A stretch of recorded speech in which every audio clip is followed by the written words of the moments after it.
லக்ஷ்மீநாத சமாரம்பாம் நாத யாமுன மத்தியமாம் அஸ்மத் ஆச்சாரியவர்யந்தாம் வந்தே குரு பரம்பராம்.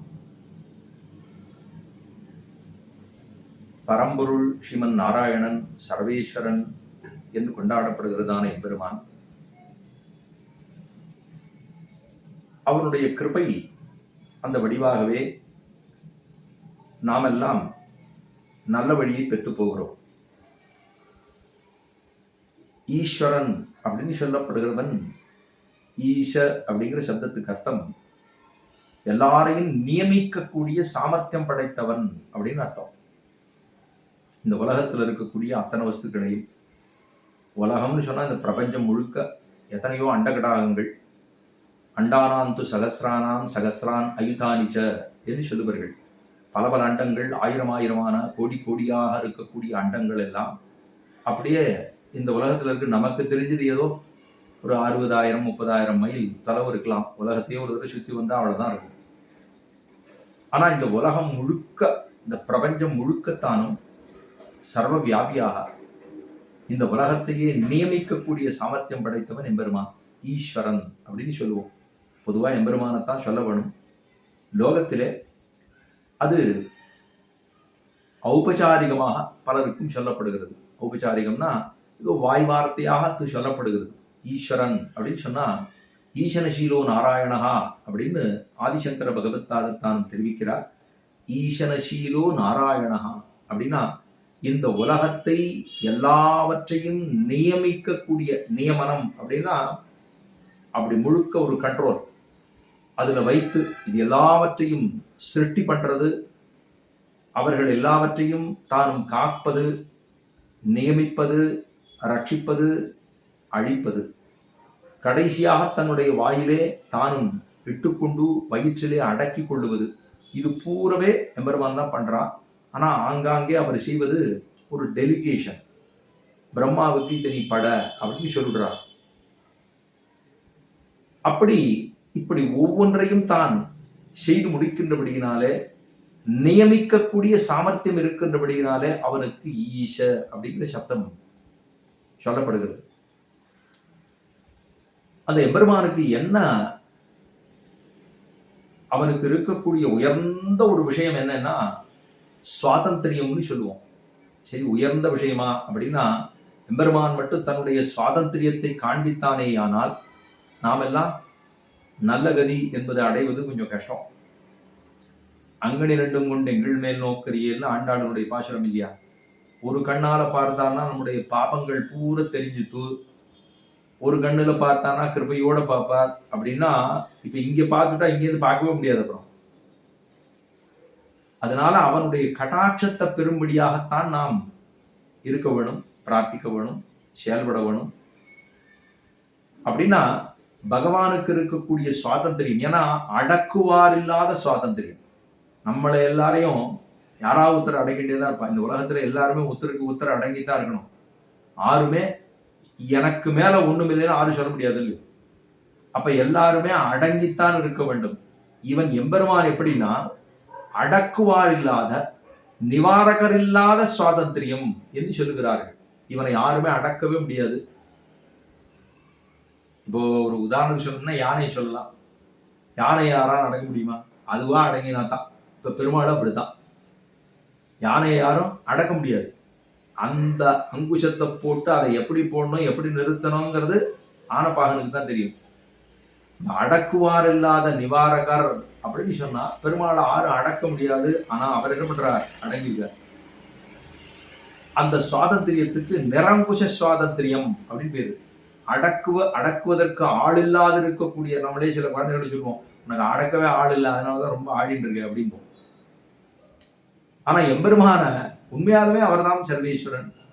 அவனை ஒத்தவரும் இல்லை, அவனை மிக்கவரும் இல்லை, யாருமே கிடையாது, நிகரும் இல்லை. நிகரில் புகழாய்னு ஆழ்வாருடைய திருவாக்கல், நிகரில் புகழாய் உலகமுன்னுடையாய் என்னை ஆழ்வானேன்னு திருவாய்மொழியிலே திருவாக்கு ஆழ்வாருடைய. அப்ப அடக்குவார் இல்லாத சுவாதந்திரியம் படைத்த எம்பெருமான் நம்ம எல்லாருக்கும் கிருபை பண்றார். அவ்வளவு உயர்ந்தவன். ஆனா நமக்கு கிருபை பண்ண வேணும், பண்ணினாத்தான் இவன் பிழைப்பன் அப்படிங்கிற அளவுக்கு இருக்கக்கூடியதுனாலே பெருமாள் நம்மளுக்கு கிருபை பண்றார். அதத்தான் அவருடைய கிருபையினாலே நாம் வாழ்ந்து போகிறோம். ஆனா நம்ம எப்படி இருக்கோமா, பெருமாள் நம்மளை எப்படியெல்லாம் நம்பிடுறார் அப்படின்னா, இந்த ஆழ்வார் நம்மாழ்வார் தன்னுடைய திருவாய்மொழியிலே ரொம்ப ஆச்சரியமான ஒரு பதிகத்திலே முதல் பாசுரமாக 10 பத்துக்கள் ஆழ்வார் மங்களாசாசனம் பண்ணியிருக்கார். 1102 பாசுரங்கள் திருவாய்மொழி சாமவேத சாரம். அதுல 5ஆம் பத்து முதல் ஆரம்பம், 5வது பத்துன்னா 400 பாசுரங்கள் முடிஞ்சு போச்சு. 100 100 100 100 400 எழுத்து. அப்புறம் 5வது பத்து, அதாவது 5வது 100 பாசுரங்களிலே முதல் பாசுரம், கையார் சக்கரத்தின் கருமாணிக்கமே என்னென்னு பொய்யே கைவி சொல்லி புறமே புறமே ஆடி மெய்யே பெற்றொழிந்தேன் விரிவாய்க்கென்னு காப்பாரார் ஐயோ கண்ணவிரான் அறையோய் நிப்போனாரே அப்படிங்கிற பாசுரம் ஆச்சரியமான பாசுரம். போன பாசுரத்திலையும் போன காணொலியில ஐயோ அப்படிங்கிறத சொல்லியிருந்தேன். இங்கும் அதே பாசுரம், ஐயோ கண்ணவிரான். எனது கண்ணவிரான் ஐயோன்னு சொல்றாளே, இது அருஷோக்தமான பெருமானை பார்த்தா அந்த திருமேனி எத்தனை ஆச்சரியமான திருமேனி. தன்னுடைய சுவாதந்திரியத்தையும் குறைத்து கொண்டு நம்மேலே கிருபையை பொழுகிறானே ஐயோ கண்ணபிரான். அவன் மட்டும் நம்மளை ரட்சிக்கலைன்னா ஆறு ரட்சிப்பான்? கண்ணபிரான் என்று கண்ணபிரானையே விழித்து கூப்பிடுகிறார், ஆனந்தத்தாலே கூப்பிடுகிறார், ஐயோ என்று சொல்லுகிறார். அது ஹர்ஷோக்தம் அப்படின்னு சொல்றார். ஹர்ஷோக்தம்னா ஒரு ஆச்சரியமாக இருக்கக்கூடிய விழிச்சொல். பகவானை பார்த்து ஐயோ கண்ணபிரான் எத்தனை அழகு, எத்தனை அழகு. அவர் எப்படி பண்றாரான்னா, நாமெல்லாம் பரமசாத்விகர்கள்லாம் எப்படி இருப்பா, வேதம் நல்லா படிச்சவா, நிறைய விஷயத்தை தெரிந்து கொண்டவர்கள், அவள்லாம் எப்படி இருப்பா அப்படின்னா ரொம்ப சாத்விகர்களாக இருப்பார்கள். பரம சாத்விகர்களாக இருக்கக்கூடியவர்கள் அவர்களைத்தான் சாதுக்கள்னு சொல்றோம்.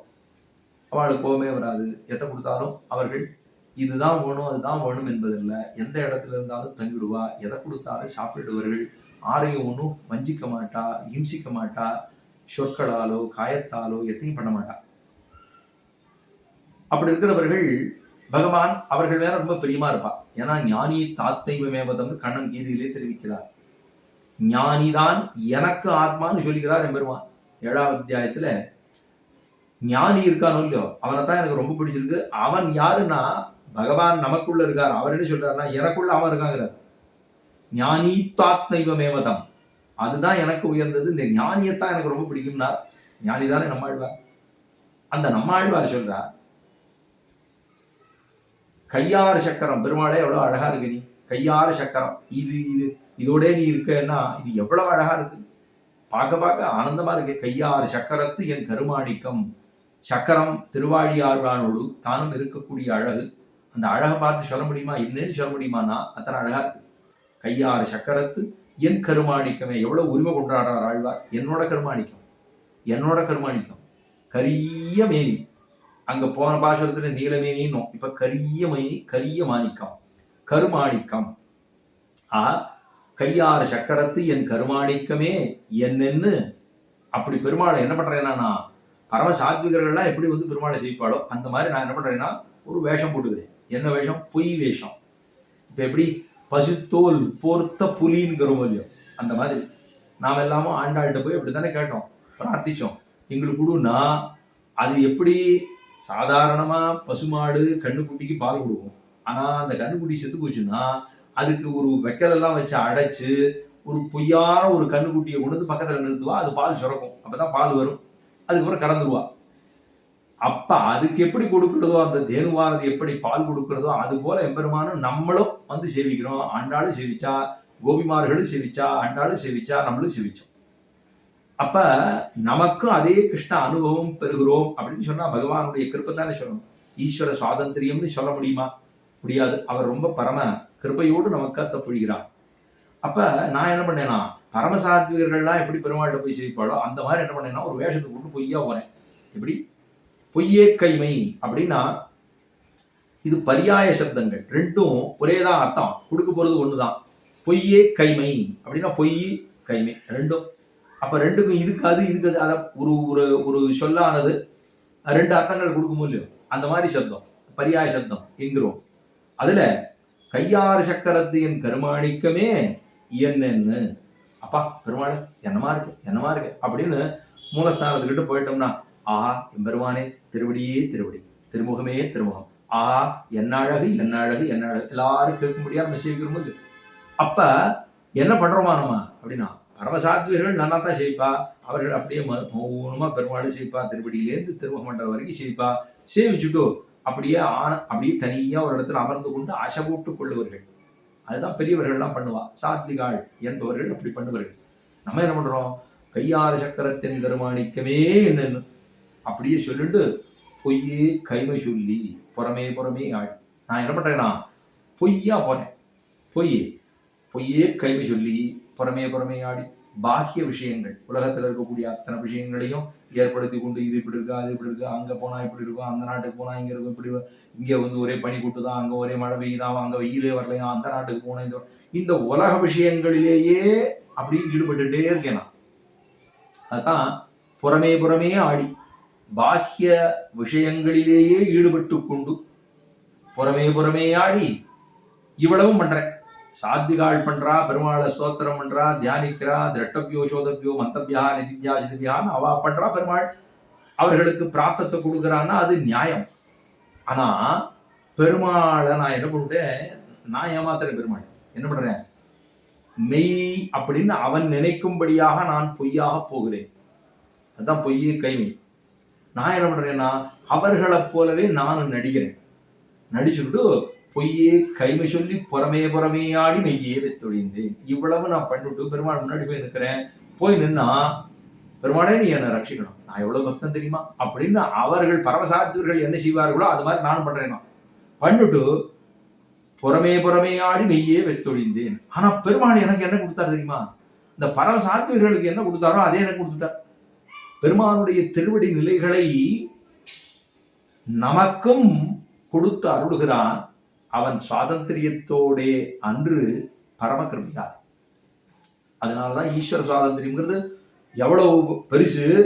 ஆனா அந்த சுவாதந்திரியத்தை தான் குலைத்து கொண்டு தன்னுடைய கிருபையினாலே தானும் ஒருத்தன் வந்தான், வந்துட்டு பொய்யா வரான், ஆனா அவனுக்கு மெய்யே கொடுத்துடுறான்னு சொன்னா பெருமாள் எவ்வளவு உயர்ந்தவன். அப்ப நாமெல்லாம் மெய்யாவே இருந்துட்டா எவ்வளவு நல்லா இருக்கும். பொய்யே பெத்தொழிந்தேன் விதிவாய்க்குன்னு, மெய்யே பெத்தொழிந்தேன். எனக்கு பொய்யத்தான் நான் சொன்னேன், பொய்யாதான் நான் இருந்தேன், ஆனா மெய்யே பெத்தொழிந்தேன். அந்த பரம பாகவதர்களும் பரம சாத்விகர்களும் ஆழ்வார்களும் ஆச்சாரியர்களும் எந்த ஒரு பேற்றை பெற்றார்களோ அதே பேற்றை நானும் பெற்றேன். அப்படின்னா பொய்யா சொல்லிட்டு மெய்ய பெற்றுட்டேனா இல்லையா?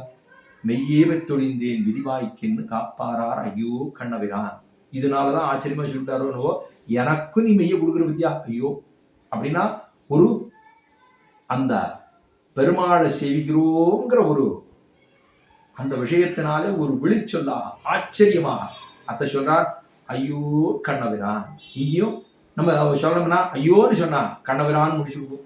போன பாசுரத்துல நீலமேனின்னு ஒரு ப்ரெஃபிக்ஸை சேர்த்துட்டோம்னா நீலமேனி ஐயோன்னு சொல்லி முடிச்சுடலாம்.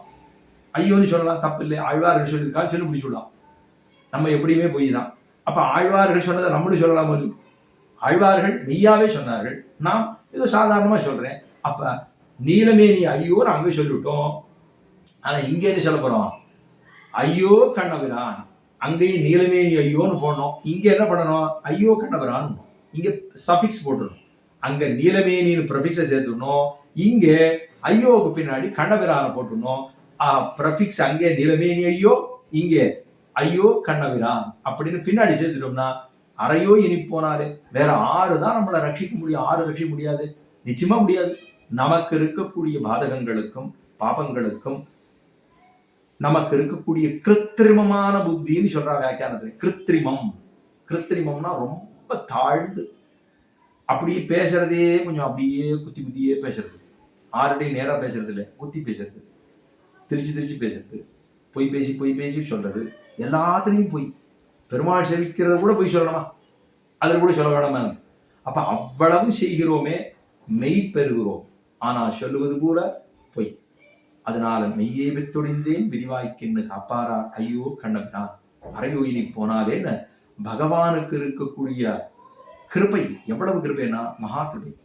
அந்த கிருபையை பத்தி சொல்ல முடியுமா என்னால் ஆறும் அறிந்து கொள்ளலாம் படியாக இருக்கக்கூடிய கிருபை, ஆறும் அவனை அடையலாம் அப்படிங்கிறது இருக்கக்கூடிய பெருமை கிருபை அப்படிங்கிறத இவ்விடத்திலே சொல்லிக்கொண்டு மீண்டும் பார்ப்போம். ஆழ்வார் திருவடிகளே சரணம், எம்பெருமானார் திருவடிகளே சரணம், ஜீயர் திருவடிகளே சரணம்.